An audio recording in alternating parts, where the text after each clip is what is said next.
the way life works, the way it all works, I just can't get my head around that just being a random coincidence. Why not? Huh?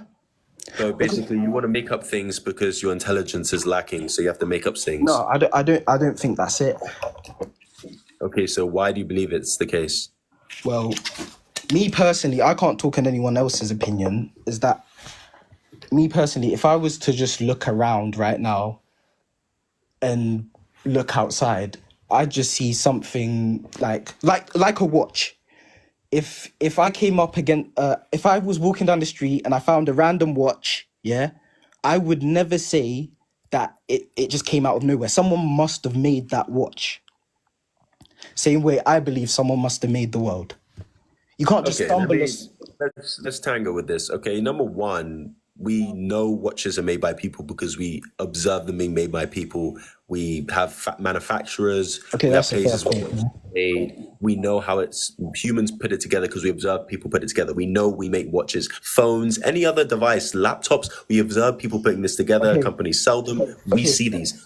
One second, hold on one second. We don't observe universes being made. We don't observe universes being created. We don't see a massive God putting his hands and making the universe. So you're just presupposing that without any evidence of it actually being the case. no, but okay, just another example, bro. Okay, if you were just walking somewhere, yeah, and you found a perfect field, perfect grass, and it looked like it had been tended to, right? But you never ever see the gardener. Would you say there's no gardener exist, even though you know it's been tended to? We know people make You don't need to we see know someone's people hand. You don't need to see we something to observe believe gardens something. being done, but we don't see God's making universes. Do you No, have but video footage I of see God I making see the universe? perfect things like the weather. I see No, you're perfect. assigning perfect to that. Those are you're anthropomorphizing.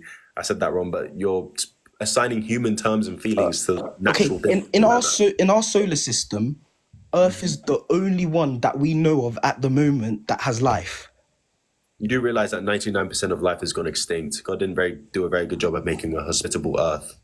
Okay, well, as a Christian, I don't really care about all that other life, to be honest. Okay, then I can't help you. Let's get someone else in. Oh, I tried. I really did try, but he just. I feel like I kind of got to him a bit, but I don't know. I don't know. Double tap the screen, guys. This live hasn't been pushed out a lot by TikTok, Hello. but hey, what do you want to debate? Um, I want you to give me like a quick summary of like what you think is the most compelling moral argument to go vegan. Essentially just not wanting to cause mass harm and suffering to innocent animals when you don't need to. We do know that animals have feelings, they feel pain, they feel emotions, and it's just, natural human empathy to not want to cause that to innocent animals. Natural, okay. Do you really think that's compelling though? You're providing this alternative ethical framework that most people don't agree with, and that doesn't really seem to be a very compelling argument. Yeah, let me look at it. Let's look at it this way. I think it's mainly because people are very detached, and when we're very detached from things and we don't see them in everyday life, we don't really care about it. Just like back in during Nazi Germany, I'm sure many people didn't care about what was going on in the camps and the concentration camps because they weren't seeing it. It didn't matter that much. It wasn't very compelling. But if I showed you a video of how these animals are treated, them screaming in pain as they writhe in pain after they're being gassed and they slowly die, then perhaps I might be able to attune to your human empathy a little more. I mean, I've seen those videos. I mean, there's still kind of a psychological buffer because it's not really happening in front of me, right? But I Yeah, mean, maybe it exactly. would change Imagine if in I went front of there in you. person. I don't know. Exactly. And I'm sure it was the same way during Nazi Germany. They didn't see what was going on in the gas chambers, so they didn't really care. It's just like, it's probably not that bad. But when you actually see it in person and you see what's going on, it really does touch your heart. And you're like, these innocent animals, they don't deserve it. And we don't need to do it. And in fact, we make a better world. But because people are so selfish, they're lazy, they're stubborn, entitled, they don't want to be more healthy. Okay, I do agree that people can be lazy, but I just want to ask you a more general question. Do you think that's the Sure. most effective way to get your point across? Because you're offering an alternative ethical framework, saying it's superior to everybody else's, whilst also being heavily condescending and aggressive with them. That's probably going to turn most people away, is it not? Well, It's an interesting point you bring up, but I'm going to answer your question. But let me ask you: if you were trying to convince me that slavery was wrong, how would you go about doing it? It would depend on the context. Okay, if we were back in the 1800s, slavery was still a thing, and you were trying to convince me that it's bad and that you know African people should not be slaves because they're actual human beings. How would you go about trying to convince me of that? Um, What would you try and say? What would you try and do?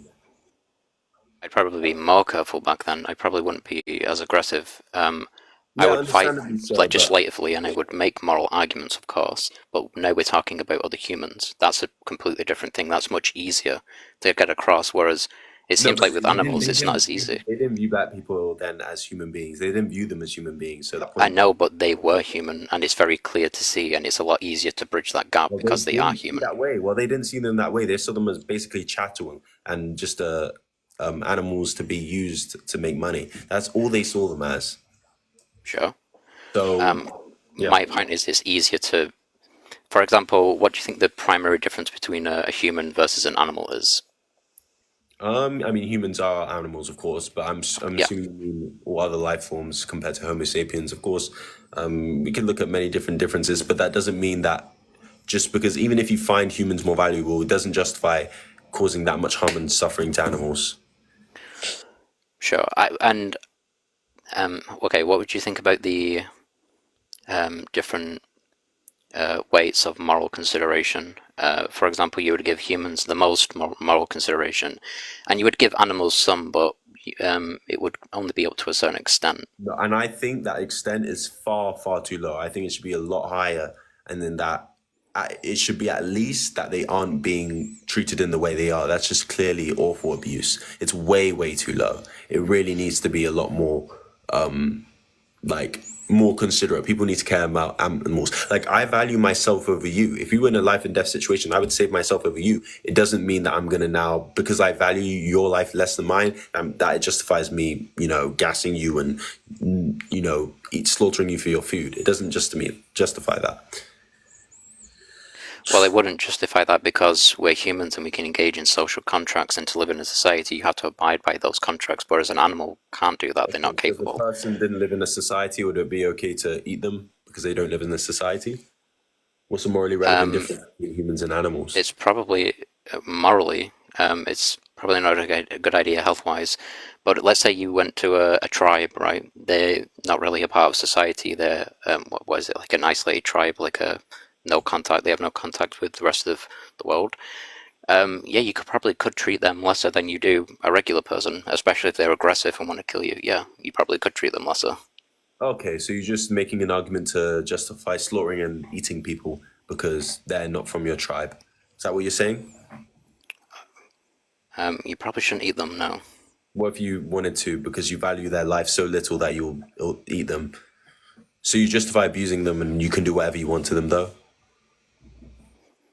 Not whatever you want. It would depend on Why their not? actions taken They're not from your towards you. tribe. If they're not capable of engaging in social contracts, why would you show them the same courtesy? What if they're not? If they're not, why would you still abuse and eat them? You don't value them at all? They're not people? They don't deserve to live? Sure, they could deserve to live, but there's other reasons we don't eat people. There's Yikers. Yikers. Anyway, I think I'm going to end the stream here. As you said, atheists are so dumb, man. Explain why. That's truly sad, It's truly sad. The lack of empathy that you're showing, Empathy is an important thing, and I'd encourage you, people who are not vegan, to get some.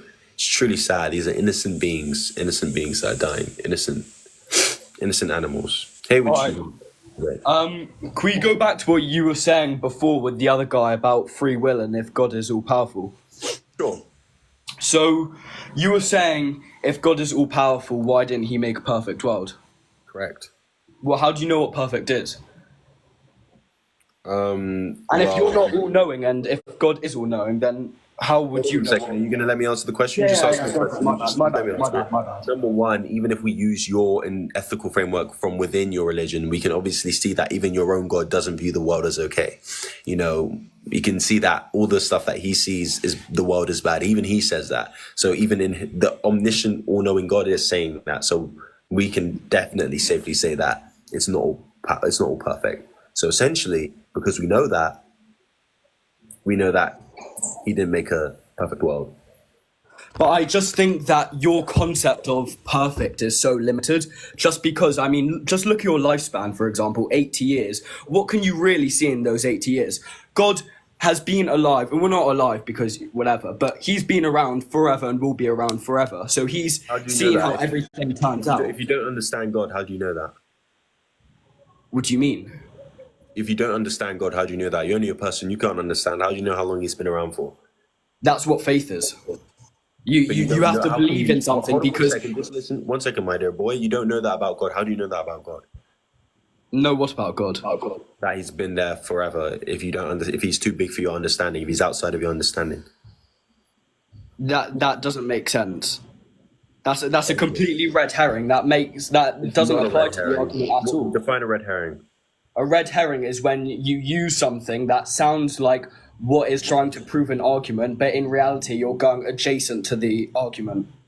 No, that's a reductio ad absurdum. That's not a red herring. A red herring is basically when you distract from the conversation by using something that is unrelated to the conversation at hand, not not what you said. Essentially, basically, what I'm trying to say is that an all-powerful and all-loving God would not create a world with badness in it. Your God even admits that this world is bad. He says himself that's why he flooded the world, because it wasn't perfect. So even he acknowledges that. So you're just either contradicting yourself or you're calling your God a liar, which would again... Why are you assuming that if he is all-powerful that he would make a perfect world? If he's all good, he would make a perfect world, because he wouldn't want any bad in it. That's what an all good being is, unless you're saying he's not all good. No, but I'm saying that you don't know what the definition of good is. Okay, so go back to the example. Using your definition that God does, even if we use God's definition, even by God, this world is imperfect. God even says it's imperfect, so... I want to go back to what you said about Nazi Germany, because I thought that was very interesting. You made a point that what was happening in the concentration... No, because I'll go back to my point and you'll see what I'm saying. Okay. You said that what was happening in the concentration camps was awful, and everyone knows it was awful. And if that was so bad for all the people who were in the concentration camps, then why did God let that happen? Right? Is that essentially what you're saying? Because you're saying if bad things are happening and God is all good, then isn't that a contradiction? Then that's essentially what you're saying. That's an example. You can say so. Well, is that an example that you would use?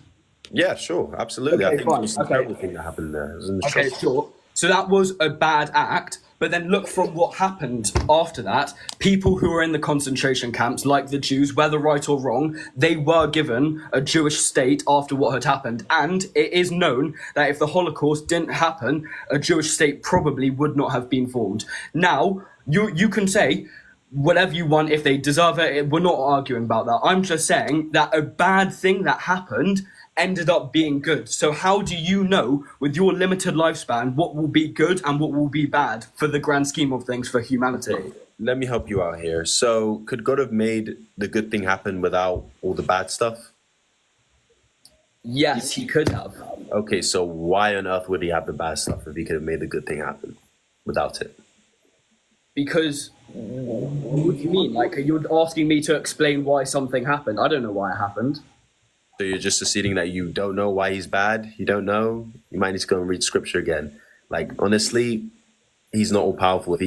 All I'm saying is that he's not all powerful if he couldn't make the good stuff happen without the bad. Okay. So if he is all powerful, can he make the world light and dark at the same time? That's kind of the case already, right? One side faces the sun, one side doesn't. No. I'm talking about the exact same place being both light and dark at the same time. I mean, getting into God's omnipotence is kind of like can he do logically contradictory things? Yeah, that's my point here. What I'm saying is just like... But again, it's not logically contradictory to make a good world. That's perfect. There's no logical contradiction there. Okay, well, what did that have to do with what we were saying? As in, like, he could have still made a good world without any bad, yet he chose not to. So that's why there must be some issue there, and he doesn't exist. All right, well, yeah, I can see we're going in circles, but yeah, listen, it was nice debating you. And No, we weren't going in circles. You simply didn't bring up any points, and you didn't say anything. I brought up plenty of points. You did not. It's all right. You can go ahead and look at Alex O'Connor and ask him to help you out. All right. Do you believe in any kind of higher power? It depends on what you define as higher power, but as far as in terms of God and what people see of it, no. Do you believe that there's two sides to every coin? Depends on if it's a two-sided coin. No, mate. Do you think that everything in the universe has a solar opposite? Not necessarily. Opposite's quite a vague term. All right, name something that doesn't have an opposite. Paper? What do you mean by Flip the opposite? paper over, dickhead. Opposite Okay, side. number one, just relax, my dear boy. You You don't just need said to something that has two sides to it. Are you stupid? Just relax. Just calm down. No, Just calm down. don't do that. Don't try Let it. me Don't give try to do you that. a sphere, for example. The sphere. The inside of the sphere. No, okay, that's not the opposite side because you can't flip it over, can you? And No, I regardless, never said flip it over, I don't dickhead. I understand said inside the sphere. this is That's such the a. opposite side to the sphere. Hold on one. I see you're struggling. Hold on 1 second, my dear boy. You're struggling intellectually here, so I'm going to bring us. No. I'm not struggling intellectually. You're just trying to be a condescending dickhead. That's what. Just relax. Just calm down. Don't sit here and raise your hands at me like I'm some idiot, bro. Hold on 1 second. I You're asked having you a trouble- simple question. Name me you're one having thing that trouble doesn't have a solar opposite. Go on. Let's put a muzzle on the dog. Just relax. You're having trouble focusing. Let me help you out quickly. Number one is that I don't understand your point on how this proves a god. Like, this isn't making sense. I'm not a Christian, by the way. Do you believe in God? I believe in a God. I believe there's a God of good. There's a God of pure evil. And they both control the world equally. It's too late for this, man. I'm too tired. It's not. Show me that a single shred of evidence that these beings exist. All right. Everything in the world has an opposite. Everyone has bad thoughts. Everyone has good thoughts. You talk about God creating a perfect world. What What's if the God did opposite try of to a create a cow? perfect world? What's the opposite of a cow? Opposite of a cow. What you on about you? Exactly. Opposites. What do Everything you having mean? opposites Opposite doesn't of a make cow. sense. What you on about? Opposite of a cow? Like, No, opposites I'm is not saying abstract opposite, you term. dickhead. I'm saying everything has another side to it. Don't shush me. Don't act like you're above. Opposites is an abstract term that we use to describe phenomenons in this world. It's something we made up.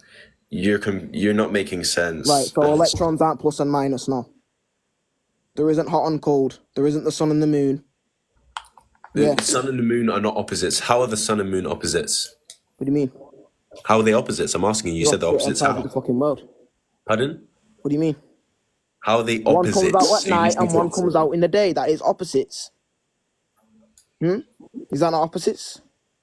No, not at all. Light and dark, exactly. Light and dark. The moon is Dark cannot visible exist in the without day. light, and light cannot exist without dark. Hold on 1 second, my dear boy. The moon is visible in the day. Is it? Yes, it is. All right. So what's your point? And So how are they opposites now? They're how the both there. opposites are opposites.